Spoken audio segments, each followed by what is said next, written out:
Well, this holiday shortened week provided quite the roller coaster ride. We're going to start off here with the Qs, which was the best performing index of the week.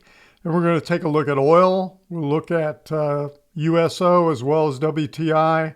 We'll look at XLE. We'll take a look at semiconductors, interest rates, and a couple of semiconductor stocks. Okay, so let's start off here with the Qs. The Qs were up 18.11 on Friday, up 19.28 for the week. They were up 2.7%. Now, when I look at the Elliott wave picture that I've got in here, I am still looking at this as a potential corrective pattern that we're in. I'm looking for this second wave to correct a little bit more in terms of what it's doing. What I'm showing you here with the percentages, this is comparing C versus A. I'm talking about a zigzag.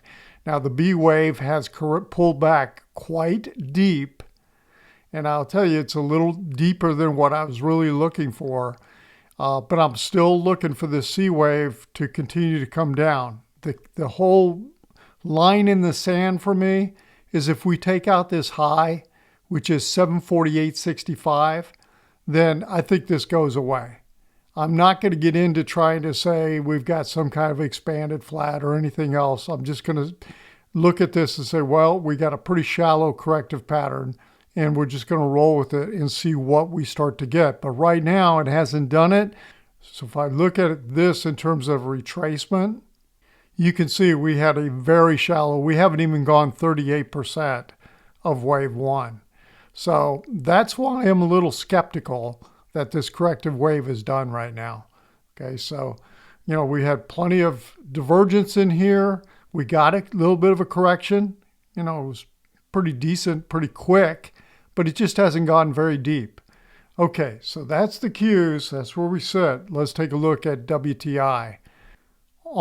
Actually, oil traded a little bit on Friday, the futures on Friday. So down 4 cents on Friday. That was it. Down 8.32 for the week. I was looking at this as a potential Elliott wave. Let me get rid of the cursors, the crosshairs for a minute. As a Elliott wave pattern, a triangle. But when it started to break below this level right here on the low of 88.72, when that started to happen here at the end of May, that's when this was starting to fail from an Elliott wave perspective. And so we've got a pretty good little downtrend that's underway. Okay, you can see how the moving averages have just rolled over in here. And we could be getting a little bit of support coming in, but it's very, very hard to tell because I just don't see a good support area as I look across. Now, we do have a little gap to close, but that's all the way down here at about 68 on WTI. All right, let's take a look at USO, which is interesting because USO, United States Oil Fund, gives a little bit different picture in here. And when I look at support area on this, we're talking about somewhere between 106.45 and 110. So about a $4 range in here. We're right at the top of that zone. So if this doesn't hold, then, next support level is going to be all the way down here, I would say, at 94 on USO. And then you get, and take it all the way down, even further down into 81. So that's where we sit with USO, looking at WTI and USO. Let's take a look at XLE. So how is this impacting the various oil energy stocks? XLE was the worst performer on the week in my sectors. When I look at the different sectors that we have, it was down 90 cents on Thursday because it didn't trade on Friday, right? We were closed for the holiday. Down 378 for the week. Pretty negative looking picture in here. But when you look at the daily, you got to sit back and say, okay, we've got support coming in here. Here's the support zone. 53.18 to 53.41. On the low on Thursday, it got right into that zone. If this doesn't hold, then I think we're heading right towards 50. You got to look at this area right here. We'll see if this is going to hold or not and start to come in. We're just getting a little bit oversold, not much. But again, We need to see the price action start to put in some kind of reversal pattern back to the upside, and I just don't see it just yet. Okay, so that's XLE. Now, the best performer of the week, SMH. This was up $35.91 on Thursday, up $39.92 for the week. Big, big move.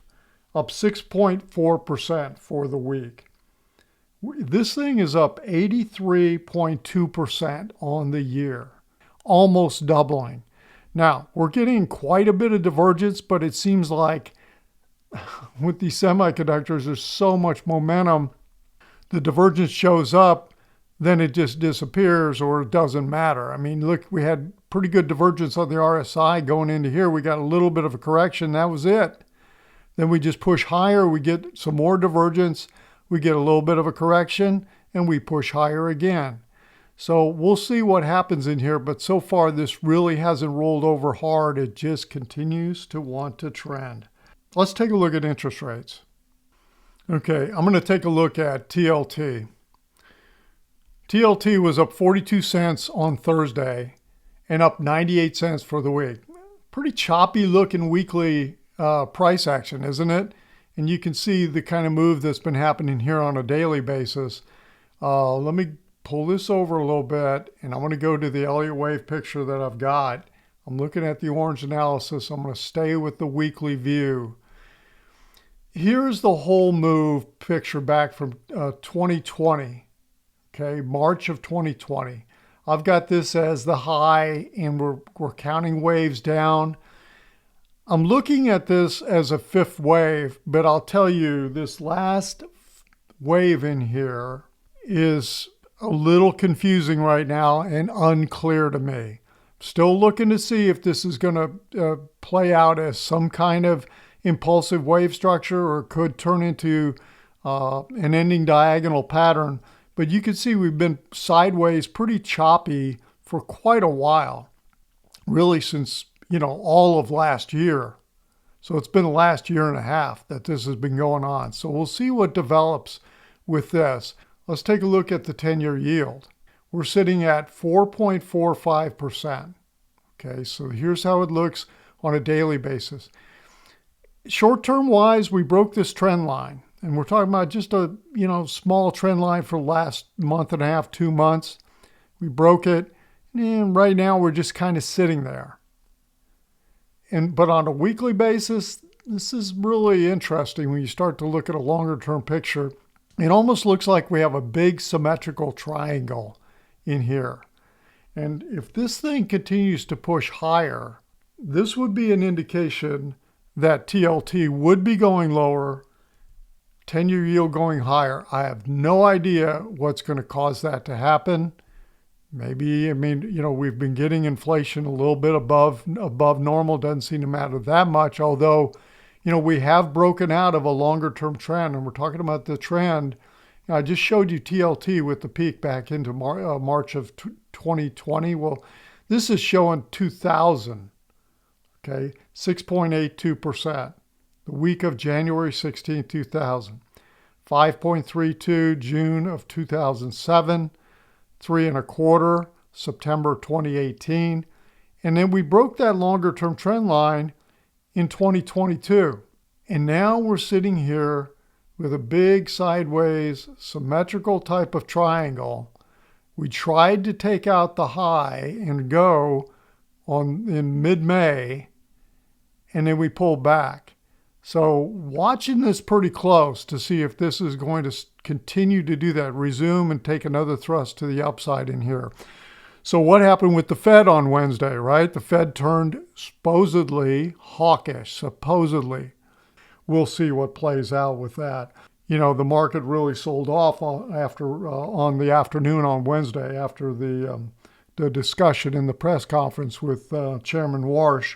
Oh, the other thing I wanted to mention is this coming Thursday, we're going to get a reading on inflation with the Fed's PCE that they like to look at. That's going to be coming out. And the final reading on Q1 GDP is coming out on Thursday also. All right, let's take a look at a couple semiconductor stocks. All right, let's start off with Intel. So there was some news this week. I can't remember exactly when it came out. It may have been some Wednesday, Thursday. I think there's something about Intel doing a deal with partnering with Apple, making chips. I'm not sure, and it kind of surprised me a little bit, but it did pop up on Thursday, up $12.89, and this was up $9.42 for the week. I'm still a little skeptical as to whether this is going to hold. I mean, it got right above this level, the high here, 132.75, 132.61, and we closed 133.99. If this doesn't continue to push and hold above this level, I think we're going to get a little bit more of a corrective move, a little more of a breakdown. But right now, there's been a lot of momentum into this stock. We'll see what happens. On a weekly basis, you can see pretty significant divergence developing in here. But again, look at the volume that came in on Thursday. Keep wanting to say Friday, on Thursday. And then let's take a look, Micron Technology. It has earnings out this week, and I'm not sure when the earnings are coming out, but sometime this week. And so this thing has had an unbelievable trend, up $90.80 on Thursday, up 152.38 for the week. Again, the momentum is very, very strong. We're getting a little bit of divergence in here. We'll see whether it holds. You can see we got divergence, and I'm talking about the weekly. We got divergence back over here in February, and we just got a sideways to slightly down corrective move, not very much at all. On a weekly basis, you can see on a daily, here's what happened. So we'll see what we get with this and what happens with earnings. It's come a long way from all the way back in April of last year. The closing weekly low, $64.72, and it closed on Thursday at $1133.99. That's a little bit of aftermarket price action in here, $11.34, let's call it. So $11.34 from $64.72. Wow, that's one heck of a run. Okay, we'll see what happens this coming week, but that's where we sit with Micron, Intel, and the semiconductors, which is, like I said, up 83% on the year with SMH. That's it for this week. Hope if you felt like the video was helpful, give it a thumbs up. If you're not a subscriber, hit that little subscriber button. And if you'd like more of this information on a daily basis, head on over to joehenches.net.